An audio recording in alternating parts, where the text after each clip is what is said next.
இது மகிமை நேரம். ஆண்டவராகிய இயேசு கிறிஸ்துவின் நாமத்தினாலே உங்கள் யாவருக்கும் என்னுடைய காலை வணக்கத்தை தெரிவித்துக் கொள்கிறேன். இந்த நாளின் காலையிலும் கூட நாம் ஆண்டவருடைய வார்த்தையை தியானிக்கும்படியாக தெரிந்து கொண்ட வேத வசனம் 136 சங்கீதம் 23 வசனம். சங்கீதம் 136, 23. நம்முடைய தாழ்வில் நம்மை நினைத்தவரை துதியுங்கள், அவர் கிருபை என்றும் உள்ளது. நம்முடைய தாழ்வில் நம்மை நினைத்தவரை துதியுங்கள், அவர் கிருபை என்றும் உள்ளது. நம்முடைய ஆண்டவர் நம்முடைய தாழ்வில் நம்மை நினைக்கிற தேவன். இந்த உலகத்தில் யாரும் ஒருத்தங்க தாழ்ந்து போனால் அவங்கள நினைக்க மாட்டாங்க. அவங்க உயர்ந்த நிலைமையில் இருக்கும்போது தான் உலகம் மனிதர்களை நினைக்கும்.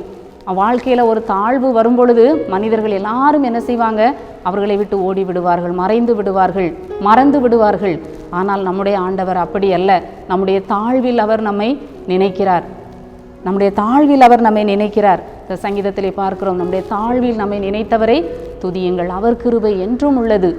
இன்றைக்கி உலகம் அப்படித்தான். ஒரு மனுஷனுக்கு வாழ்க்கையில் உயர்வும் வரும், தாழ்வும் வரும். உயர்ந்திருக்கும்போது அநேகர் சூழ்ந்திருப்பார்கள், அநேகர் அவரை பின்பற்றுவார்கள், அநேகர் அவரை புகழ்வார்கள். ஆனால் என்றைக்கு ஒரு மனிதனுடைய வாழ்க்கையிலே சிறுமை வருகிறதோ, தாழ்வு வருகிறதோ, அன்றைக்கு எல்லாரும் அவரை விட்டு விலகி விடுவார்கள். ஆனால் நம்முடைய ஆண்டவர் அப்படிப்பட்டவர் அல்ல. நம்ம வேதத்திலே யோசேப்பை நாம் பார்க்கிறோம். அந்த யோசேப்பு ஒரு அடிமையாய் சிறைச்சாலையிலே இருக்கிறார். அப்படிப்பட்ட சூழ்நிலையிலும் கூட அந்த யோசேப்பின் வாழ்க்கையிலே ஒரு சம்பவம் நடக்கிறது. அந்த யோசேப்பு அந்த சிறைச்சாலையில் இருக்கும்போது யோசேப்போடு பானபாத்திரக்காரரின் தலைவனும் சிறைச்சாலையில் இருக்கிறான். அப்போ அந்த சுயம்பாகிகளின் தலைவன், பானபாத்திரக்காரரின் தலைவர்களும் சிறைச்சாலையில் அவரோடு கூட இருக்காங்க. அப்போ அவங்க துக்க முகத்தோடு இருக்காங்க. என்னன்னு கேட்குற பொழுது, இன்று நாங்கள் ஒரு சொப்பனம் கண்டோம் என்று சொல்லுகிறார்கள். அந்த சொப்பனத்தை அவன் கேட்கிற பொழுது அந்த சுயம்பாகிகளின் தலைவன், அந்த பானபாத்திரக்காரரின் தலைவன் தன்னுடைய சொப்பனத்தை அவன் சொல்லுகிறான். நான் என்னுடைய சொப்பனத்தில் 3 ஒரு திராட்சை செடி எனக்கு முன்பாக இருந்தது. அதிலே 3 கொடிகள் இருந்தது, அது துளிர்க்கிறதா இருந்தது, அதிலே பூக்கள் மலர்ந்திருந்தது, அந்த குலையிலே பழங்கள் பழுத்திருந்தது. நான் அந்த பழத்தை பறித்து நான் பிழிந்து ராஜாவுக்கு நான் பானம் கொடுக்கிறதாக சொப்பனம் கண்டேன் என்று சொல்லுகிறான். உடனே அந்த சொப்பனத்திற்கு அர்த்தம் யோசேப்பு சொல்லுகிறார், இன்னும் 3 நாளைக்குள்ளே நீ ராஜா உன்னை என்ன செய்வார்? உயர்த்துவார். நீ மறுபடியும் உன்னுடைய நிலையிலே நீ வைக்கப்படுவாய் என்று சொல்லுகிறார். அதன்படியே அந்த பானபாத்திரக்காரரின் தலைவனுக்கு சம்பவித்தது.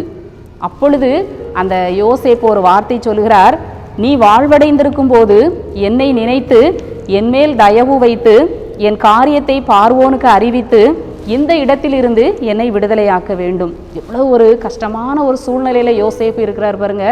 சிறைச்சாலையில் அடிமையாக ஒரு கடினமான சூழ்நிலையில் இருக்கிறார். எப்படியாவது இந்த சிறையிருப்பில் இருந்து நான் வெளியே வர வேண்டும், யாராவது என்னை விடுவிக்க வேண்டும் என்று சொல்லி தான் செய்யாத குற்றத்திற்காக நான் இந்த சிறையிருப்பிலே, இந்த சிறைச்சாலையில் இருக்கிறேன், நான் எப்படியாவது வெளியே வர வேண்டும் என்று சொல்லி அவர் முயற்சி பண்ணி கொண்டிருக்கிறார். இங்கே ஒரு சந்தர்ப்பம் கிடைக்கிறது அவருக்கு.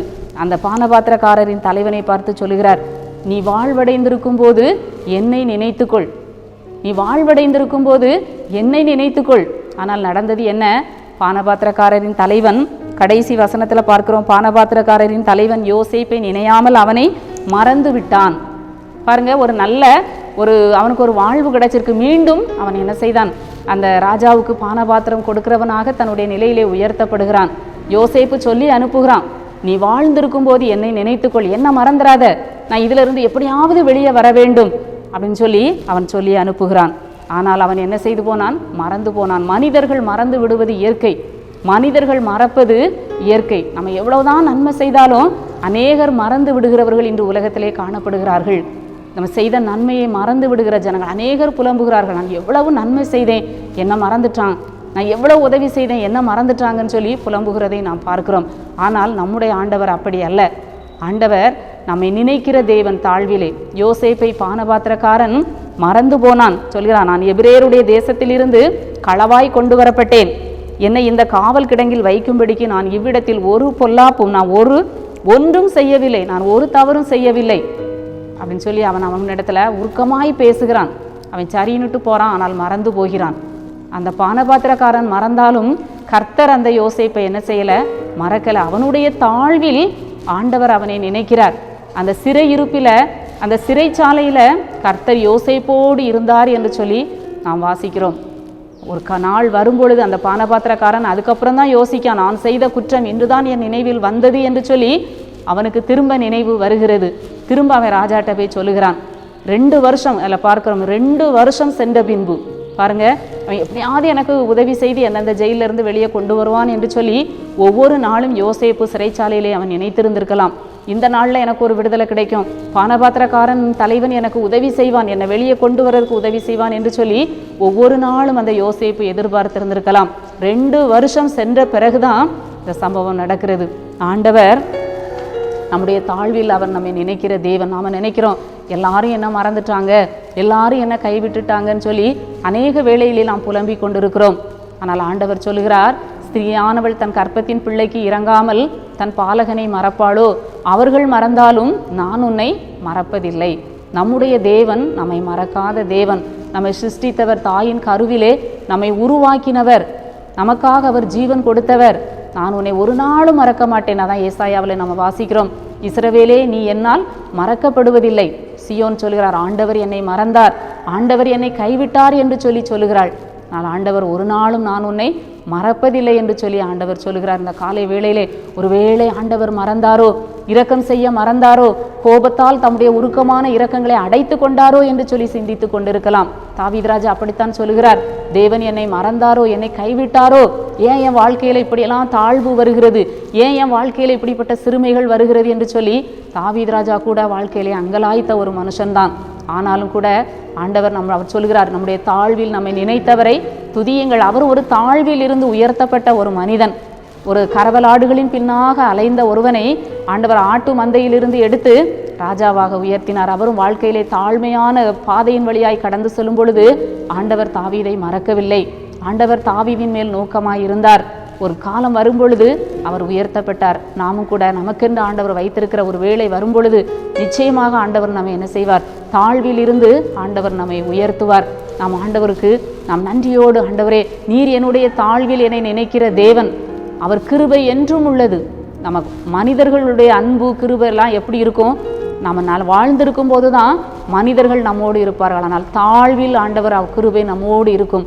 நாம் தாழ்ந்து போன சூழ்நிலையிலும் கூட அவர் கிருபை எப்போதும் நம்மோடு இருக்கும். அவர் நம்மை நினைக்கிற தேவன், அவர் நம்மேல் அவர் நினைவாய் இருக்கிற தேவன். வேதம் சொல்லுகிறது, அவர் நம்மேல் நினைவாய் இருக்கிறவர். நம்மை அவருடைய உள்ளங்கைகளில் அவர் வரைந்து வைத்திருக்கிறார்.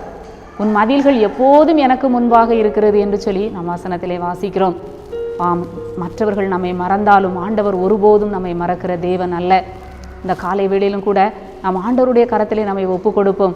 ஒருவேளை மறக்கப்பட்ட சூழ்நிலையிலே நான் இருக்கிறேன் ஆண்டவரே, எல்லாராலும் கைவிடப்பட்ட சூழ்நிலையில் நான் இருக்கிறேன் ஆண்டவரே, நீர் என்னை மறக்கிற தேவன் அல்ல என்று சொல்லி உம்முடைய வசனம் சொல்லுகிறது. நீர் என்னுடைய தாழ்வில் என்னை நினைத்தருளும். யோசேப்பை நீர் நினைத்தீரே, யோசேப்பை சிறைச்சாலையில் இருந்து நீர் வெளியே கொண்டு வந்தீரே, என்னுடைய சிறுமையை நீர் மாற்றும் என்று சொல்லி ஆண்டவரை நோக்கி பார்த்து ஜெபிப்போம். எங்களை நேசிக்கிற நல்ல ஆண்டவரே, இந்த நல்ல நாளின் காலை வேளைக்காக உம்மை துதிக்கிறோம், உம்மை ஸ்தோத்தரிக்கிறோம். எங்களுடைய தாழ்வில் எங்களை நினைக்கிற தேவன் நீர் ஆண்டவரே. தாழ்வு வரும்பொழுது எல்லாரும் மறந்து விடுவார்கள், ஆனால் ஆண்டவர் ஒரு நாளும் நீர் மறக்க மாட்டீர் என்று சொல்லி உம்முடைய வசனம் சொல்லுகிறது. ஆண்டவரே, யாரெல்லாம் ஆண்டவரே சிறுமையோடு ஆண்டவரே தாழ்வின் பள்ளத்தாக்கிலே தாழ்வின் பாதையிலே கடந்து சென்று கொண்டிருக்கிறார்களோ ஒவ்வொருவரையும் நீர் மறவாமல் நினைந்தருளி அவர்களை உயர்த்துகிற தேவனாக இருக்கிறபடியால் உம்மை துதிக்கிறோம், உம்மை ஸ்தோத்தரிக்கிறோம்.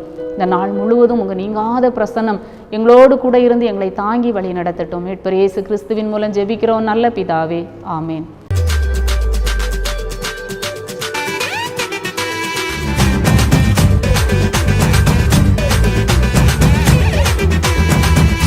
மகிமை மகிமை